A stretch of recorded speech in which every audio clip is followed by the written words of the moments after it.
Frequently asked adjustment series के अंदर बहुत बहुत स्वागत है। सीए इमीडिएट सितंबर 25 एडवांस अकाउंट, जिसके अंदर हम मॉड्यूल 3 के जो सारे चैप्टर्स हैं उनमें जितनी भी कीमती एडजस्टमेंट्स हो सकती हैं जो हमें तंग करती हैं और पेपर में आती ही आती हैं और इन एडजस्टमेंट से बाहर कुछ नहीं आता है, उन्हें डिस्कस करने जा रहे हैं। बायबैक मैं आपको करा चुका हूं बच्चा पार्टी, आपको पूरी प्लेलिस्ट का लिंक इस वीडियो के डिस्क्रिप्शन में मिल जाएगा, जा करके देख सकते हैं। आज कैश फ्लो है, इसके बाद आएगा अमेलगमेशन ब्रांच, कंसोलिडेशन भी ले लेंगे, इंटरनल इको, फाइनेंशियल स्टेटमेंट, ये सब। तो सब्सक्राइब करके बेल आइकन दबाना तो बनता है ना। हाँ, क्यों? मात्र ये सीरीज हम लगभग आपके 10 मिनट बायबैक में लिए थे, इतना ही टाइम आज लेंगे, थोड़ा बहुत ज़्यादा लगेगा, बस अराउंड इतनी रहेगी 15-20 मिनट पर वीडियो। इसके अंदर हम लोग, आप ओवरऑल एवरेज अगर निकालोगे तो 1.5 घंटे की बैठेगी पूरी सीरीज की, जिसमें हम आपको 20 मार्क्स दिला रहे हैं, गारंटेड 20 मार्क्स का एडिशन कर रहे हैं आपकी तैयारी में। क्यों? यही तो वो एडजस्टमेंट है जो तंग करती हैं। हर एक चैप्टर से छांट करके लाए हैं सारी टिपिकल एडजस्टमेंट जो अभी तक तुम्हारे दिमाग में क्लियर नहीं है, पेपर देने के बाद भी नहीं होंगी, लेकिन मात्र इस सीरीज से हो जाएंगी। तो क्या लाइक कर सकते हो? सर पहले ही कर दिया था। नहीं किया तुमने, मुझे पता है, अब कर दो। ठीक है सर, अब कर देते हैं। जिन्होंने पहले ही कर दिया उनको धन्यवाद, जिन्होंने अब कर दिया उनको धन्यवाद, जिन्होंने नहीं किया उनको भी धन्यवाद। बच्चों, लाइक का कहने का मुझे कोई शौक नहीं है, मैं ईमानदारी से बता रहा हूँ। अब क्या करें अगर एल्गोरिथम ऐसा है यूट्यूब का तो कि लाइक करवाना पड़ता है, क्या करें बताओ? मैं तो टीचर हूँ, पढ़ाने का शौक है, यूट्यूबर थोड़ा ना हूँ। यस सर जी, पर आप लोग कर देंगे तो बढ़िया रहेगा। सब्सक्राइब करके बेल आइकन जरूर दबा लो। एक सीरीज और चल रही है हमारी, 1 चैप्टर 1 क्वेश्चन सीरीज, इसलिए भी सब्सक्राइब करके बेल आइकन दबाना जरूरी है। उसमें सारे सिलेबस के जो मॉड्यूल 3 वाले चैप्टर्स हैं, उन चैप्टर्स में से एक या दो मैक्सिमम ऐसे क्वेश्चंस ले रहे हैं हम जिनमें सारा चैप्टर कवर हो रहा है। 1 चैप्टर 1 क्वेश्चन सीरीज, कोई भी चैप्टर छोड़ करके जाने का सोच रहे हो वो सीरीज देख लो, पेपर के क्वेश्चन का काम चलेगा। ठीक है सर, ठीक है। अब शुरू करते हैं, लेके प्रभु का नाम। Most important adjustments, cash flow statement, C inter advance account सितंबर 25। 10 बच्चों, आगे बढ़ने से पहले एक आखिरी बात, पूरे सिलेबस की रिवीजन स्क्रैच से, case based MCQs, study mat के क्वेश्चंस, एएस की chart book, ITP PYQ 5 attempt के, एएस के स्टडी मैट के सारे क्वेश्चंस, ये सब 35 घंटे में हमने आपको कराया है। अभी भी आपके पास टाइम है, पेपर से 3 दिन पहले भी ज्वाइन करोगे, सारा कवर हो जाएगा विद टेस्ट। तुम करने वाले बनो। अभी भी ऐसे सिचुएशन में फंसे हुए तो वीडियो के डिस्क्रिप्शन में लिंक है, पॉडकास्ट बैच के नाम से जाओ और ज्वाइन करो, आपको बहुत ज़्यादा फायदा होगा। बहुत ही नॉमिनल प्राइस है और डाउट गाइडेंस के लिए तो हम लगातार हैं आपके साथ। सबसे पहले आता है सम स्पेशल आइटम्स का ट्रीटमेंट, जिसके अंदर क्या है? Provision for tax. बहुत तंग करता है सर, बहुत तंग करता है। समझ भी लेते हैं इनका ट्रीटमेंट, ये क्या होते हैं, कैसे कैसे, जल्दी जल्दी, और इनकी पोस्टिंग कहाँ कहाँ होगी, कैश फ्लो स्टेटमेंट। बच्चों देखो क्या होता है प्रोविजन फॉर टैक्स। बच्चों मान लीजिए हमारा ये ईयर है 1 अप्रैल 23 से लेकर 31 मार्च 24। जी सर जी, इसे हम 23-24 बोलेंगे। इस साल के दौरान हम कुछ कमाई करेंगे, कुछ खर्चे भी करेंगे, और फिर उन कमाइयों को और उन खर्चों को P&L अकाउंट में डालेंगे। हाँ सर, और फिर क्या निकल के आएगा? हमारा प्रॉफिट। उस प्रॉफिट पे हमें सरकार को टैक्स देना होता है। हाँ, वो टैक्स कैसे देते हैं हम सरकार को? सर ITR फाइल करके, इनकम टैक्स रिटर्न। वो कब फाइल होती है? 31 जुलाई को या 30 सितंबर को या 31 अक्टूबर को, तब। मतलब 23-24 की रिटर्न 24-25 में फाइल होती है। हमेशा याद रखना, टैक्स में पढ़ा भी होगा आपने। हाँ। बच्चों देखो 10-12 मिनट में पूरा डिटेल में कवर अप करवा रहा हूँ, पूरे डिटेल में, तो एंड तक जरूर देखना। 23-24 की ITR 24-25 में फाइल होगी, उसका टैक्स भी 24-25 में पे होता है एक्चुअली। और जब आप ITR फाइल कर रहे होगे इंडिविजुअल की 31 जुलाई को, ऑडिट वाले केस की 30 सितंबर को, ट्रांसफर प्राइसिंग वाले केस की 31 अक्टूबर को, तब फाइनल टैक्स पता चलेगा कि एक्चुअल में कितनी पेमेंट करनी पड़ रही है। टैक्स तो पे होगा पर फाइनल अमाउंट अगले साल पता चलता है। लेकिन हमारा अकाउंट्स क्या कहता है? हमारा अकाउंट्स एक्रूअल बेसिस पे काम करता है। वो कहता है भाई 23-24 के प्रॉफिट पे टैक्स दे रहे हैं तो 23-24 के P&L में तो आना ही चाहिए, भले ही आप उसे पेमेंट 24-25 में कर रहे हो, हमें इस बात से मतलब नहीं है, ये अकाउंट्स के सिद्धांत है। इसीलिए हमें 23-24 के प्रॉफिट पर अंदाजन टैक्स निकाल के 31 मार्च 24 को ही 23-24 के P&L में डाल देते हैं, जिसे प्रोविजन कहते हैं। प्रोविजन का मतलब ये होता है अंदाजन लायबिलिटी, वो लायबिलिटी जो देनी तो है पर अमाउंट नहीं पता, अमाउंट हम अंदाजे से निकालते हैं, उसी को कहते हैं प्रोविजन, उसी को कहते हैं प्रोविजन बच्चा पार्टी। ठीक है sir, no problem sir, absolutely no problem. Provision बना के डाल देते हैं, एक्चुअल जो पेमेंट होगी वो देते रहेंगे। अब जैसे ही तुम्हें दिखे प्रोविजन फॉर टैक्स, भैया मेरी बात मान लो, तुम फंस जाओगे इस एडजस्टमेंट में। मेरी बात मान लो, तुम ये अकाउंट बना लेना, ये छोटू सा जो तुम्हें सामने दिख रहा है, प्रोविजन फॉर टैक्स क्वेश्चन में दिखा, ये अकाउंट तुमने बनाया। आपने जहां से भी पढ़ा हुआ है वह समस्या क्या है? प्रोविजन फॉर टैक्स अगर किसी क्वेश्चन में आसान आ गया तो वो अकाउंट नहीं बनवाते, कहते हैं यहाँ से सीधा पोस्ट हो जाएगा। फिर तुम्हारे दिमाग में इमेज बनती है अच्छा है तो सीधा वहां जाता है, फिर किसी में अगली में तगड़ी एडजस्टमेंट आती है प्रोविजन फॉर टैक्स से रिलेटेड, तुम कहते हो ये क्या हुआ, इसमें अकाउंट क्यों बनाया। जहां दिखे प्रोविजन फॉर टैक्स छोटू सा अकाउंट बना लो, आधा मिनट लगेगा। By balance BD, by P and L, to bank और to balance CD. By balance BD में क्या आएगा, opening balance provision for tax का क्वेश्चन बताएगा। टू बैलेंस सीडी में क्या आएगा, प्रोविजन फॉर टैक्स का क्लोजिंग बैलेंस क्वेश्चन बताएगा। बाय पी एंड एल में क्या आएगा, जो करंट ईयर में तुमने प्रोविजन क्रिएट किया है पी एंड एल में, ये राजो अभी अभी ऊपर डाला है। अंदाजन टैक्स, किस ईयर का अंदाजन कितना टैक्स बनेगा जब इसकी आईटीआर भरेंगे, ये भी क्वेश्चन के पी एंड एल से तुम्हें मिल जाएगा। और टू बैंक यानी जितना आपने एक्चुअल में फिर पे किया है, एक्चुअल में जो पे किया। सर एक्चुअल वाला पे तो अगले साल करेंगे ना हम, अरे तो करंट ईयर में भी तो पिछले साल वाला तो पे करोगे। हाँ हाँ हाँ हाँ, करंट ईयर में पिछले साल वाला तो पे करोगे। हाँ ठीक है सर, वो यहाँ जाएगा जो आपने एक्चुअल में पेमेंट करी, दैट इज इट। उसके बाद क्या करना है, बाय पी एंड एल वाला अमाउंट ऑपरेटिंग एक्टिविटीज में प्लस कर दो और टू बैंक वाला अमाउंट ऑपरेटिंग एक्टिविटीज में माइनस कर दो, जहाँ वो आता है इनकम टैक्स पेड। खत्म खत्म। प्रोविजन फॉर टैक्स देखा, ये ट्रीटमेंट किया, झंझट खत्म, झंझट खत्म। बैच ले लो, पूरे सिलेबस का ही झंझट खत्म, वीडियो के डिस्क्रिप्शन में। नेक्स्ट एडजस्टमेंट आती है provision for bad and doubtful debts. अगर ये इंक्रीज हो रहा है, पिछले साल कम था इस साल ज्यादा है, या पिछले साल जीरो था इस साल बनाया है, तो भी उसे इंक्रीज ही बोलेंगे। ऑपरेटिंग में प्लस करोगे, डिक्रीज हो रहा है तो ऑपरेटिंग उसको माइनस करोगे। कहाँ, एनपीबीटी के बाद लिखते हैं ना, adjustment for non cash and non operating item, depreciation, provision, preliminary expenses written off, goodwill patent trademark amortised, वो सब जहां लिखते हैं वहां पे ऐड लेस, वहां पे ऐड लेस। बढ़ गया तो ऐड, घट गया तो लेस। खत्म। अगली एडजस्टमेंट सर ये वाली, एसेट और एक्यूमुलेटेड डेप्रिसिएशन अकाउंट। जब सर खाली एसेट अकाउंट होता है क्वेश्चन में तो कोई तकलीफ नहीं आती सर, आसानी से बन जाता है। पर सर जी जब एसेट अकाउंट और एक्यूमुलेटेड डेप्रिसिएशन अकाउंट दोनों होते हैं ना, तब बड़ी दिक्कत आ जाती है, तब बड़ी दिक्कत आ जाती है। ये एक सिंगल एडजस्टमेंट पेपर में 4 नंबर दिलाएगी आपको, ये एक सिंगल एडजस्टमेंट। मैं बताता हूं आपको क्या करना है भैया, ये साधारण से स्टेप लगाना जो मैं कह रहा हूं। पहले दोनों अकाउंट का फॉर्मेट बना लेना, पीपी अकाउंट, पीपी यानी property plant equipment, furniture, machinery, building, plant, जो भी आपके क्वेश्चन में। और नीचे बना लेना accumulated depreciation account, debit credit T shape.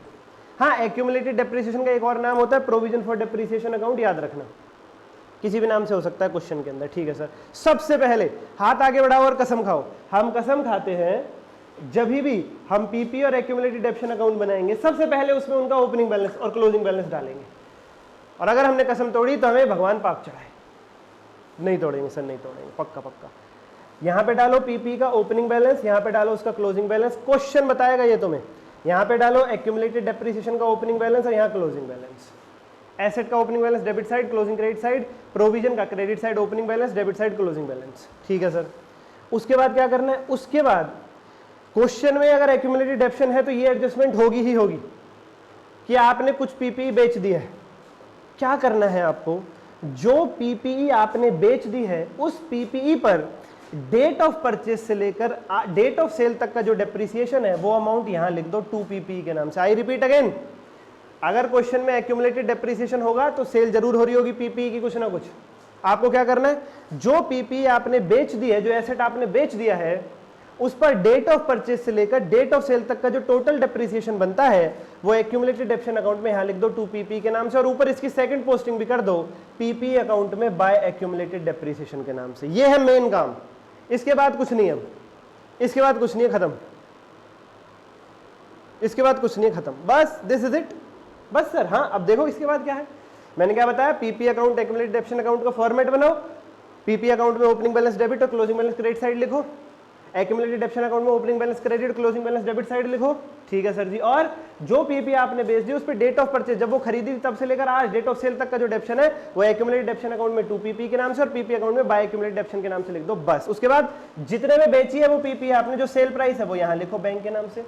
Cell के वक्त लॉस हुआ है तो bye P and L, profit हुआ है तो 2 P and L, this is it. उसके बाद जितनी आपने खरीद ली है बैलेंसिंग फिगर निकल करके आ जाएगा।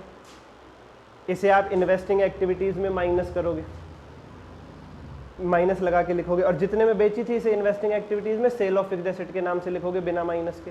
ठीक है सर। और यहाँ पे ये बैलेंसिंग फिगर निकल करके आएगा, करंट ईयर का डेप्रिसिएशन। इसे आप डीजीपी दिल में ऐड करते हो, इसे आप नेट प्रॉफिट बिफोर टैक्स में ऐड करते हो, डेप्रिसिएशन एनपीबीटी में ऐड होता है ना डेप्रिसिएशन, वहाँ पे ऑपरेटिंग एक्टिविटीज में। खत्म। ये अकाउंट ऐसे बन जाएगा सर, ये अकाउंट ऐसे बन जाएगा sir, okay sir, okay sir, okay sir. Sir loss on sale of fixed asset का क्या करते हैं बच्चों? डीजीपी दिल एनपीबीटी में जो ऐड होता है उसमें एल क्या होता है? Loss on sale of fixed asset. मतलब ऑपरेटिंग एक्टिविटीज में नेट प्रॉफिट बिफोर टैक्स में ऐड होगा लॉस ऑन सेल, और अगर प्रॉफिट ऑन सेल है तो लेस होगा, लेस होगा। मैं लिख देता हूँ, ये होगा इन्वेस्टिंग में ऐड यानी बिना माइनस के, ये होगा इन्वेस्टिंग में माइनस, इन्वेस्टिंग में ब्रैकेट लगा करके, ये ऑपरेटिंग में minus, loss on sale operating में प्लस, बाय डेप्रिसिएशन का क्या करेंगे? ऑपरेटिंग में प्लस करेंगे, ऑपरेटिंग में ऐड करेंगे। Okay sir, okay sir, okay sir, this is it, this is it. अगर लिखा है क्वेश्चन में कुछ पीपी आपने राइट ऑफ कर दी तो उसका सेम ट्रीटमेंट लॉस की तरह करेंगे, same treatment, bye P and L लिख देंगे और ऑपरेटिंग में ऐड कर, सेम ट्रीटमेंट इसका ऐसे करेंगे अगर कुछ राइट ऑफ है तो। खत्म बच्चों, खत्म। उसके बाद इंटरेस्ट एक्सपेंस हमें बहुत कंफ्यूज करता है सर, ऑपरेटिंग में ऐड करें या फाइनेंसिंग में लेस करें, क्या करें? सुनो बच्चा पार्टी, ऑपरेटिंग में जो इंटरेस्ट एक्सपेंस आप ऐड करते हो, net profit before tax add DGP दिल में जो आई है इंटरेस्ट एक्सपेंस, उसमें क्या करते हो आप? एक्रूअल बेसिस पे ऐड करोगे। और फाइनेंसिंग में जो इंटरेस्ट आप लेस करते हो वो पेड बेसिस पे लेस करके चलते हैं। मतलब मैंने 1 लाख रुपया उधार लिया किसी से 12% के ब्याज पर, तो मेरा साल का कितना ब्याज एक्रू होगा? 12,000, तो मैं ऑपरेटिंग में ऐड करूंगा 12,000। मान लो एक्चुअल में मैंने पेमेंट करी है 10,000 की, तो फाइनेंसिंग से लेस करूंगा पेड बेसिस में जो एक्चुअल पेमेंट है वो, यानी 10,000। ठीक है सर, ठीक है सर। ऐसे ही सर इंटरेस्ट की अगर इनकम है या डिविडेंड और रेंट की इनकम है, तो अगर इंटरेस्ट डिविडेंड रेंट की इनकम है क्या करते हैं? ऑपरेटिंग में लेस करते हैं सर। हाँ, फॉर्मेट याद नहीं करा ना अभी आप लोगों ने, तो वीडियो के डिस्क्रिप्शन में जो बैच में कह रहा हूँ चले जाओ, 15 मिनट में पूरा फॉर्मेट है। ठीक है सर, ठीक है सर। इंटरेस्ट डिविडेंड रेंट का हम क्या करते हैं? एक तो ऑपरेटिंग में लेस करते हैं और एक इन्वेस्टिंग में ऐड करते हैं। ध्यान क्या रखना है? ऑपरेटिंग में लेस करेंगे एक्रूअल बेसिस पे और इन्वेस्टिंग में ऐड करेंगे रिसिप्ट बेसिस पर। बच्चा पार्टी, रिसिप्ट बेसिस पर। मान लो मैंने कहीं 5 लाख रुपया इन्वेस्ट किया, इनकम तो तभी आएगी ना इंटरेस्ट डिविडेंड रेंट की जब कहीं इन्वेस्ट करूंगा। मैंने 5 लाख रुपया इन्वेस्ट किया, वहां से मेरा साल का ब्याज बनता है, मेरा रेट ऑफ रिटर्न है लेट सपोज 12%, तो 5 लाख इंटू 12% मेरा 60,000 का रिटर्न बनता है, तो मैं ऑपरेटिंग में लेस करूंगा 60,000। अब उसमें से मान लो मिला है मुझे केवल 55, तो मैं इन्वेस्टिंग में ऐड करूंगा केवल 55 रिसिप्ट बेसिस पर। ओके, पूरा मिल गया तो पूरा कर दो, पूरे से ज्यादा तो मिल ही नहीं सकता। ठीक है सर, ठीक। Propose dividend, interim dividend, final dividend खून पी जाते हैं सर जी, ये खून पी जाते हैं सर जी। बच्चों सिंपल मैं आपको इसकी प्रोसेस बताता हूँ। मान लीजिए हमारा एक ईयर है 1 अप्रैल 23 से लेकर 31 मार्च 2024। जी सर, नो प्रॉब्लम। 23-24 हमारा ईयर है। ये ईयर जब खत्म हो जाएगा, इस ईयर के खत्म हो जाने के बाद बोर्ड ऑफ डायरेक्टर्स की मीटिंग होगी जिसमें डिविडेंड की बातें होंगी, डिविडेंड प्रपोज किया जाएगा। फिर एनुअल जनरल मीटिंग में वो डिविडेंड अप्रूव होगा और फिर कहीं जाकर के उसकी एक्चुअल में पेमेंट होगी। तो मैं ये कहना चाहता हूँ 23-24 का जो डिविडेंड है, जो फाइनल प्रॉफिट्स पे डिविडेंड होता है 23-24 का, वो 24-25 में पे होता है कहीं जाकर के, मीटिंग हो जाने के बाद, अप्रूवल हो जाने के बाद, तब। Okay sir, okay sir. तो क्या करेंगे भाई? पेमेंट तो 24-25 में हुई है, तो 24-25 की ही कैश फ्लो स्टेटमेंट में जाएगा। क्यों? कैश फ्लो स्टेटमेंट तो कैश बेसिस पे चलती है ना। जब जिस साल में पैसा आ रहा है कैश फ्लो स्टेटमेंट में उस साल में लिखा जाएगा, जिस साल से पैसा जा रहा है कैश फ्लो स्टेटमेंट में उस साल में लिखा जाएगा। जो ऊपर हमने एड बैक किया था वो तो रिवर्सल था। Okay sir, okay sir. तो बच्चा पार्टी क्या होगा? 23-24 का डिविडेंड पे हो रहा है 24-25 में, तो हम 24-25 की ही कैश फ्लो स्टेटमेंट में फाइनेंसिंग एक्टिविटीज से डिडक्ट यानी माइनस करके चलेंगे और 24-25 के ही एनपीबीटी में पहले ऐड बैक कर देंगे। क्यों? नेट प्रॉफिट से वो माइनस हो रखा होता है ना, वहां पे ऐड बैक कर दो, उसके बाद नीचे फाइनेंसिंग में माइनस कर दो 24-25 में। ठीक है सर। जब तक प्रपोज रहता है डिविडेंड तब तक वो कॉन्टिजेंट लायबिलिटी रहता है, उसका कोई ट्रीटमेंट नहीं करना आपको, प्रपोज डिविडेंड का कोई ट्रीटमेंट नहीं करना। ठीक है सर। तो सर फिर 23-24 की कैश फ्लो स्टेटमेंट में क्या होगा? उसके कैश फ्लो, उसके भी फाइनेंसिंग एक्टिविटीज में कुछ डिविडेंड लेस होगा, उसके एनपीबीटी में भी कुछ डिविडेंड ऐड बैक होगा, लेकिन कौन सा? पिछले साल वाला, 22-23 वाला, 22-23 वाला। Okay sir, okay sir, okay sir. और इसके बाद बच्चा पार्टी, ये एनपीबीटी का फॉर्मूला है। अगर कभी नेट प्रॉफिट बिफोर टैक्स हमें खुद निकालना पड़े तो उसमें करंट ईयर का नेट प्रॉफिट उठाओ, जितना रिजर्व में डाला वो प्लस कर दो, प्रपोज डिविडेंड प्रीवियस ईयर का प्लस कर दो, अभी जो मैंने बताया। Yes sir ji, yes sir ji. 23-24 की कैश फ्लो स्टेटमेंट में 22-23 वाला डिविडेंड फाइनेंसिंग में माइनस और एनपीबीटी में प्लस होगा। Yes sir, yes sir, yes sir. और in time dividend, paid dividend, अगर इन टाइम डिविडेंड है, डिविडेंड साल के दौरान ही डिक्लेयर किया तुरंत पे कर दिया, तो वो भी यहाँ प्लस हो जाएगा और फाइनेंसिंग से सीधा माइनस हो जाएगा। ठीक है सर।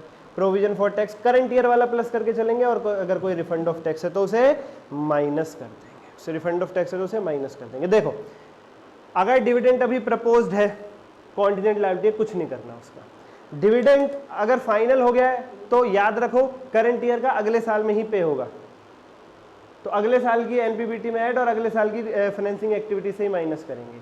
करंट ईयर में क्या करेंगे, फाइनेंसिंग एक्टिविटी से डिविडेंड माइनस करेंगे, एनपीबीटी में ऐड बैक करेंगे, लेकिन कौन सा, जो पिछले साल के प्रॉफिट से रिलेटेड है। ठीक है सर, ये हो गई फाइनल डिविडेंड की बात। एक होता है इंटरिम डिविडेंड, उसका क्या करना है, 23-24 का अगर इंटरिम डिविडेंड है तो वो 23-24 की ही कैश फ्लो स्टेटमेंट में फाइनेंसिंग से माइनस और एनपीबीटी में ऐड बैक होगा। ये इंटरिम डिविडेंड की खासियत है। 24-25 का इंटरिम डिविडेंड 24-25 की ही कैश फ्लो स्टेटमेंट में फाइनेंसिंग से माइनस और ऑपरेटिंग में ऐड बैक होगा एनपीबीटी में। ठीक है सर, तो बच्चों कैश फ्लो स्टेटमेंट की सारी एडजस्टमेंट्स आपके साथ डिस्कस हो गई हैं जो आपको तंग कर सकती थी। कोई भी डाउट हो ऊपर दिए गए नंबर पर मुझे कनेक्ट कर लेना। बैच ले लो, लाइक सब्सक्राइब कर दो प्लीज़। आज के लिए इतना ही, धन्यवाद।